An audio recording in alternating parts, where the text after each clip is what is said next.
Hello everybody and welcome back to the United Stand. It is match day. Manchester United play Arsenal away at the Emirates and we have a special video for you today, a special guest. We have Rory Talks Football to do an opposition preview with us.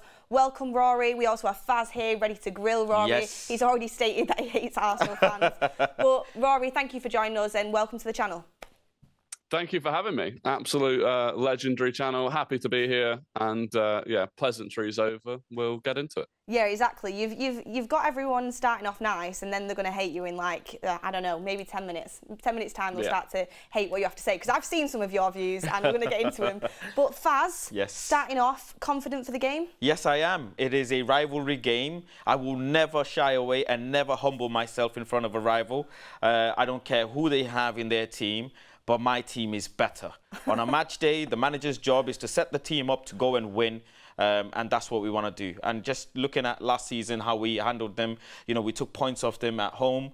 We were just about to take a point off them at the Emirates, and they got very lucky. But yeah, I am much more confident. And I'm hoping that obviously our star striker, Rasmus Højlund, will get a few minutes and maybe get a winner as well. So yeah, I'm actually very much excited. Martial is fit. Casemiro's available. Yeah. Okay, very confident. I wish I was that confident. I mean, I'm confident we can definitely go there and give a good game. But Rory, how are you feeling about this? You should be confident at the Emirates. I mean, Arteta had a really good season last season. Started off maybe a little bit shaky this season, do you think? Yeah, I'm very confident. I think we have started a bit shaky. You know, we're trying a couple of different things. But going into this game, I think most Arsenal fans, including myself, want us to go back to that standard back four. And I think as much as we've looked a bit shaky, I think the most of my confidence is coming from the fact that United have looked very shaky. You've got injury concerns and it's at the Emirates. So, yeah, very confident going into it and just excited, really. Yeah, it is exciting. It's one of them games, really, because if Man United lose, they've got 6 points from 12. If Arsenal lose, they've got 7 points from 12 in the opening few games. So each team, really, they have to go there and they have to try and win this game, because if they don't, it's a bad start for either team when you look at the expectations on this season. But do you want Arteta to go back then? Like you said, you want him to go back to the back four that you used to have. Do you think he will, though? That's the question. Do you think he will revert back? I think so. To be honest, it completely depends on if Zinchenko is fit enough to start. Obviously, he's coming back from quite a long injury throughout the summer. We've seen him come on in the last couple of games as a sub, or especially the last game. And I just think if he's ready to start, especially with the international break on the horizon, if he's ready to start, we have to try it. Because as much as I don't mind Partey at right back, we're so much stronger with him in midfield. It also means we can bring Gabriel back in, who I think we've massively missed. So I think the whole balance of the team is so much better with Zinchenko in it. And especially against what is a bit of a weakened United midfield, having Zinchenko moving into the midfield, freeing up Declan Rice as well, it'll be massive for us. And I think that's where we should win the game. Yeah, that's where I was thinking. Even though I was happy Arsenal drew against Fulham, I was thinking this might be the signals for Arteta to revert back, you know, in the Man United game. And honestly, if I see Arsenal's lineup on Sunday and it's the same lineup that he's been going with for the first couple of games, I'm thinking, yeah, I'm quite confident. I see it reverted back, I'm like, oof, this could be a test for us. Faz, what do you think? It will be a test. I think one of my main concerns is actually Zinchenko, because, yes, he's had a big injury, but he is a fantastic player. And I think he's actually quite a bit underrated, especially going forward. Really, how pivotal. Think he's overrated. I disagree. I think he's so important for Arsenal going forward, the way he's able to cover the half space, you know, when Arsenal in an attacking phase, along with, obviously, their wingers as well. That inverted position he does fantastically well, and you can see why Arteta likes him so much and wants him back so much. He's one of the actual players that I'm very concerned about. The only thing, and I hate to say it, the only kind of positive is that obviously he might not be 100% you know, in match flow and match rhythm. So that's the only positive. But it's a shame, obviously, injury. You should never celebrate that on any other player. But if he does play, I think Anthony will you know, have something for Arsenal. I have always backed my players against big teams. You know, against City away, we scored 3 goals. Against Arsenal away, we scored 2. I trust my players to be able to score goals. It's more so be able to defend, and it's more so the midfield battle. That's the kind of main concern. So yeah. Yeah, it is an interesting one. I mean, Rory, I know you are you are an Arsenal fan. You're going to back your Arsenal players. But Faz has just spoke about Anthony there. He's getting a lot of stick from other fans. He did score against you guys at home on his debut, which is kind of a thing for our players. Rashford did it. Hopefully Højlund can do it. We'll see what happens. But he spoke about the midfield there. You've got Declan Rice, Havertz and Odegaard. And then you've got Casemiro, Eriksen and Bruno. Who wins that midfield battle for you? I think Arsenal win that midfield battle, especially with Zinchenko moving up into the midfield. It frees up Declan Rice to kind of press forwards, and I think he can put Casemiro under a lot of pressure, who I think has started slowly this season. And so yeah, it is that midfield that I think, and it'll be interesting whether or not we play Havertz, because again, that's another body in midfield if he's dropping off from the front line, and again we could play Jesus, who's coming back from injury as well, who also drops kind of onto the back of the holding midfielder. So I do think that is where we win the game. I think it'd be great to see Thomas Partey back in his natural position, who has actually started the season looking quite fresh. So yeah, I'm very excited, and it all hangs on Zinchenko starting, which will just be a massive call an hour before kickoff or whatever. Well, we have Dalot moving into midfield now as an inverted left back. I'm not worried. We have Dalot coming in. One question for you: who's better, Bruno or Odegaard? Odegaard for me. I think unbiased. Unbiased. No, I think it's very close. I think that you probably get more direct output from Bruno, even though I know Odegaard's output was higher last season. But I just think it's the overall mentality of Odegaard, the way that he leads the team. I just think that's a massive advantage over Bruno, who if Bruno was an Arsenal player, I honestly don't know if I'd be able to support him. I can't stand him, basically. So that's where. Why is it that you can't stand him? I just think he's so immature and whiny and not the sort of leader that I want on a pitch. You know, when the chips are down, he turns to his teammates and instead of trying to bring them up, puts them down. I just don't think he's the sort of leader or personality that would work at Arsenal or that I would want in my team personally. I've got to back Bruno. I think this is a misconception across a lot of fans. When you see things happen on the pitch, like when you're watching it Old Trafford a lot of the time, like the other day when at Forest, we obviously were down 2-0 and then Rashford set up that goal to make it, to come back 2-1. And obviously everyone was giving hugs to Eriksen. Bruno goes off and starts speaking to Rashford, giving him credit for doing that. And he's always got his arms around the young players. Yeah, he has a go at you in game if you're not doing what you're supposed to do, but hasn't the best captains of all time done that, I think. Like Roy Keane, there's videos of him absolutely, going in on Ronaldo, who was like our best player at the time, going in on him. And I do think this generation, it's a little bit soft in my opinion. They need to be able to take it. Yeah, it is. And what I'll say as well, what we see on the pitch is just 90 minutes of the person. We don't know how the person is behind the scenes with their teammates. We have seen Bruno Fernandes publicly say how him and Malacia had a little bit of issue, but he addressed it behind the scenes. And that's how the players are. Certain players, you can't ask them to be someone else on the pitch. And I like the fact that my captain wears his heart on his sleeve and he lets people know how he feels because he cares enough to do so. Some players can stay quiet but then vent at half-time or full-time. But, I will refer back to Arteta and the little documentary they had where Arteta was crying and throwing the bin about and telling the players to wake up. Well, you won't get that from my manager or my Bruno Fernandes because he'll let you know in the game, and that's when it matters. It doesn't matter when the full-time whistle's gone. It matters on the pitch. Yeah, interesting one. You are getting ganged up on here, Rory, because you've got 2 of us. No, look, you know him better than I do, which is fair. Obviously, I think, and as rival fans, we probably do see the worst of it because it becomes more, it's all over social media when he is throwing his toys out of the pram more than the times that he's not. So, in reality, in an ideal world, and I think I did it in my combined 11, you'd get them both into a team. Yeah. I think if you could find the person to sit behind them that worked, I think you'd get them both into a team if you could. They're both fantastic players.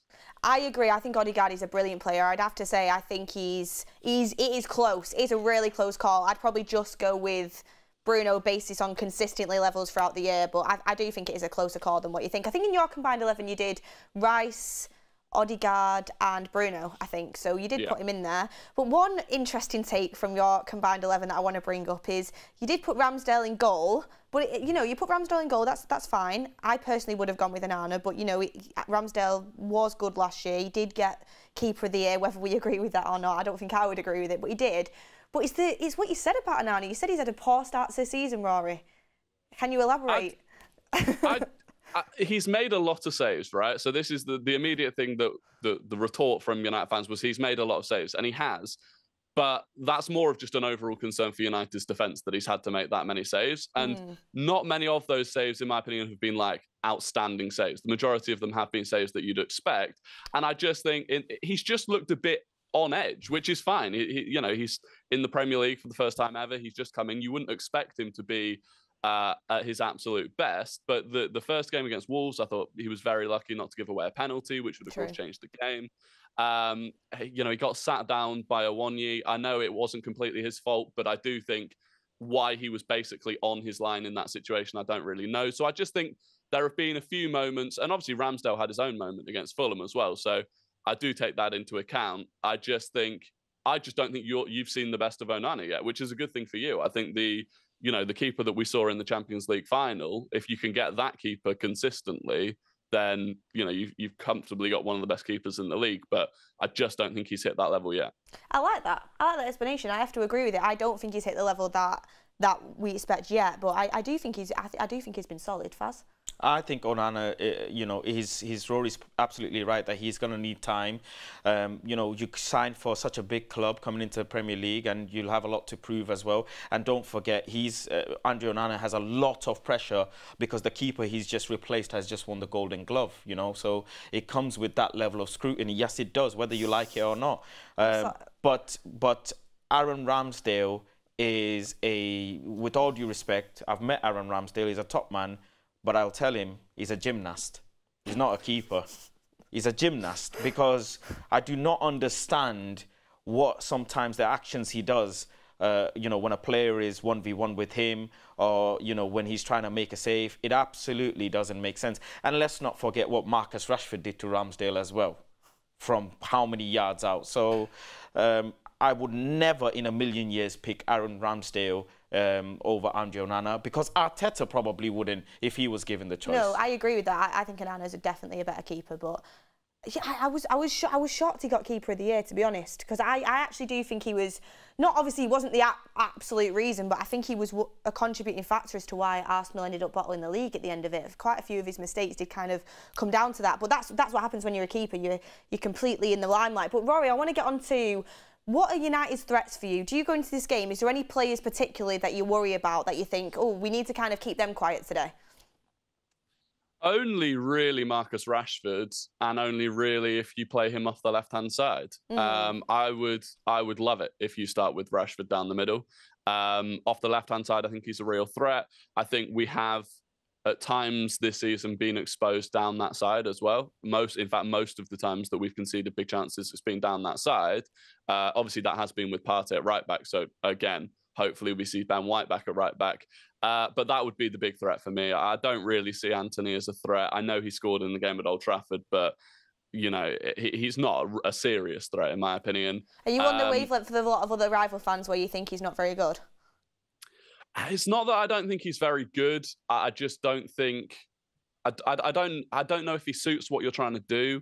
I think he's incredibly predictable in terms of cutting in onto that left foot and aiming to whip it to the far post.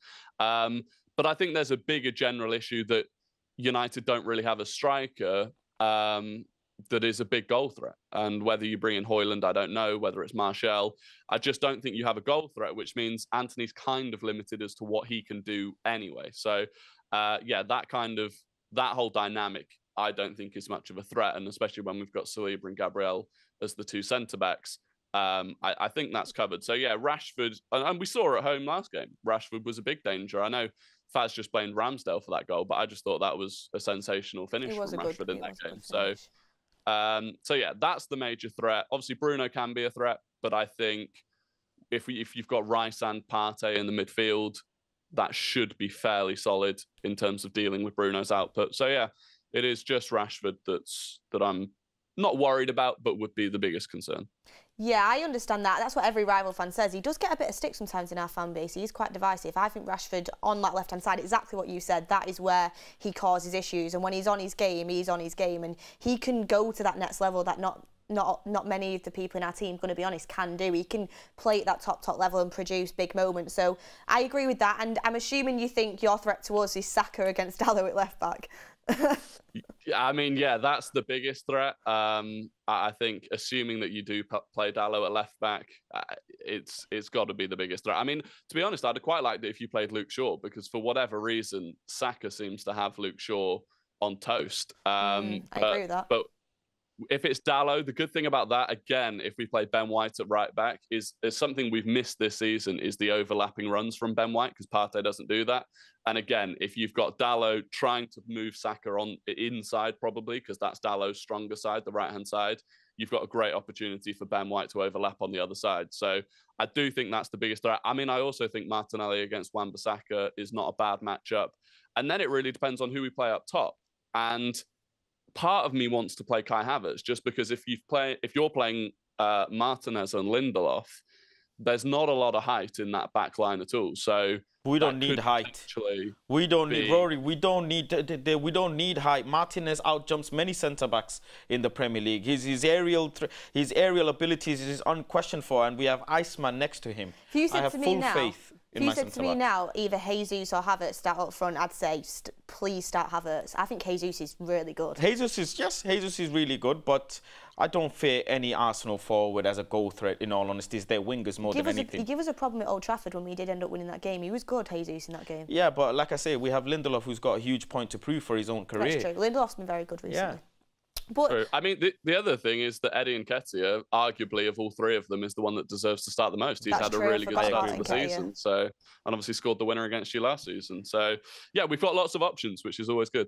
I forgot about Nketiah. He's someone that I always think he's not that good, and then I see certain stuff he does, and I'm like, you know what? He actually is pretty good. I think he gets a bit of a hard time of it by Arsenal fans. Underrated. Yeah, underrated player. Reason why Arteta's keeping him. Yeah, definitely. But, I mean, the show's going away so quickly, but is like the final little roundup. What we'll do is I'll start with you, Faz. Give me your combined fit 11. Oh, my goodness. And your score prediction. Combined 11. Okay, Andre Onana, Aaron Wan-Bissaka, Lindelof Martinez, Zinchenko, Casemiro, Bruno Odegaard, Rashford, Martial, and Saka. And score prediction? 2-1 Manchester United. Who's going to score? Marcus Rashford and Anthony. Love it. Love it. Simple. Rory, I have a feeling I'm going to get something very different from you, but you go. So, do you want a fit combined 11? Yeah, we'll do fit. Okay. Ramsdale in goal. Ben White at right back. Saliba and Gabriel as the two centre-backs. Zinchenko as the left back. I then have Rice, Odegaard and Bruno in midfield. And then Saka off the right, Rashford off the left, and Gabriel Jesus through the middle. And my score prediction, 3-1 Arsenal. Goals from 2 from Saka and 1 from Declan Rice getting his first goal for us. Yeah, exactly. This is the thing, right? How have you not picked Aaron Wan-Bissaka? Can I just say, how? Not picking Wan-Bissaka at the moment, last season I would have said Ben White, but at the moment, not picking Wan-Bissaka is a crime. Absolute crime. I think Ben White is sensational. Probably the most underrated player in the league, in my opinion. Last year he was very, very good, right? But the way Wan-Bissaka started the season, you've got to pick him. I will be here. He the season too. He was barely played it right back though. I will be here when Wan-Bissaka is dropping shoulders on Arsenal players. I will be there. Do you know what? My biggest issue with Wan-Bissaka is that I just don't think he offers enough going forwards. I don't think he's a forward threat. So that's my biggest issue with. And also, balls to the back post. Yeah. Wan-Bissaka gets sucked in under them, and that's a big opportunity for us to score. He knows his United players, he knows. But no, mine would be, just to kind of top it off, I would go Onana in goal, I'd go Wan-Bissaka right back, I'd go Saliba, Martinez.